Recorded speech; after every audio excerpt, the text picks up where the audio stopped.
Hi, welcome back to Martin Next Dimension, and I'm doing 3 more games reviewing the OWL3D 2D to 3D live conversion and seeing how it works, trying to play games that are never meant to be in 3D in 3D. The first game we have up to bat is Kingdoms.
My final rating for this one is going to be A tier. The only reason it's A tier and not an S tier is because the depth could be slightly better. There's pleasant depth. Don't get me wrong, I really like it. And I was really kind of blown away and played this a long time in 3D. But I understand that some people might want a little bit more hit on the depth. Other than that, I had no problems, no glitches, no fluxing. It's just rock solid. I almost gave it an S tier. I'm just hedging off the edge of it just because there could be a little bit more to it. But honestly, I had such a pleasant time playing it this way that I don't want to play it a different way. I thought it was added such a nice little dimension to it for such a simple side-scrolling pixel art game, which honestly, OWL3D Live seems to handle pixel art games just fine. I didn't think it was going to work, but in a lot of cases it does. Don't get me wrong, some cases it doesn't, but I think any pixel art that has shading pixeled into it tends to do better than, say, flat colors for sure. The next game up to bat is Battlechasers Night War. And you can see that it opens with this fancy cinematic anime style opening, which makes it look really, really cool. And maybe there's a lot of depth and whatever. We'll get to that in a hot minute. But even this anime, I think, didn't pop out as much as it could have. I was kind of surprised because it seems to excel at that normally. But in this case, I was a little underwhelmed by the depth in this. Sometimes it showed through, but not nearly to the level I would have expected it to, given a lot of the other results. But I let it sit through this whole intro so you can see the whole thing before we get into the actual gameplay, which is significantly different than this. Obviously, like most games, the intro is a little deceiving, I guess.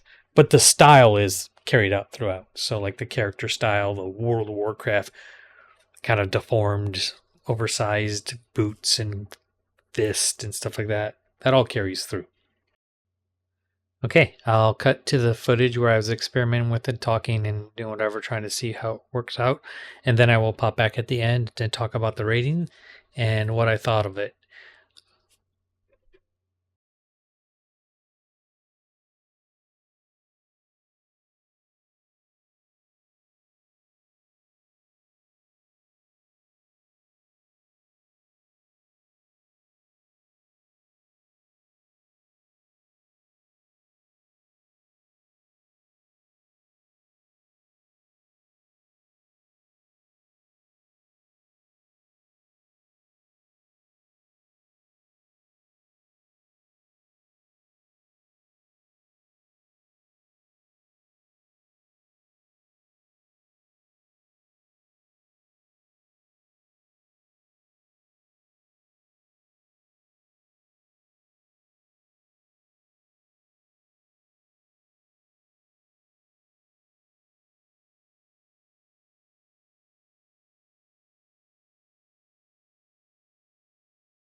I'm going to have to rate this one as a C tier. The battle scenes are really awesome, but this overmap, which you spend a lot of time on, fluctuates a lot and has some accuracy issues that bother me. But ultimately, it's that mouse. That mouse just ruins the experience for me. Multiple mice. It's just all over the place. Till they fix that, I think that's gonna be a problem for this game. I'll come back if they do, though. I'll do another review if they fix it. And the last game for this video is Flashback, which is a really old side-scrolling kind of adventure game that worked pretty well.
I think it's about here that I'm gonna just give it a rating. I'm gonna say right now that it's got kind of nice 3D given the pixel art of the game and the semi-simplicity of it. Not too shabby and kind of stable. A little bit shocked that this game is more pleasant to look at than I thought it was going to be. And you know what? I'll take that. I'll just have to figure out how to get my controller to work so I don't have to use these crazy key bindings. But other than that, I think this was actually a decent game to play in 3D. I would give it B tier. Only reason it doesn't go higher is because it's just doesn't pop that much. There's a limit to how much 3D you're going to see. But worth playing, I think. Definitely B tier material. Well, that's it for this video. Till next time, have a good one.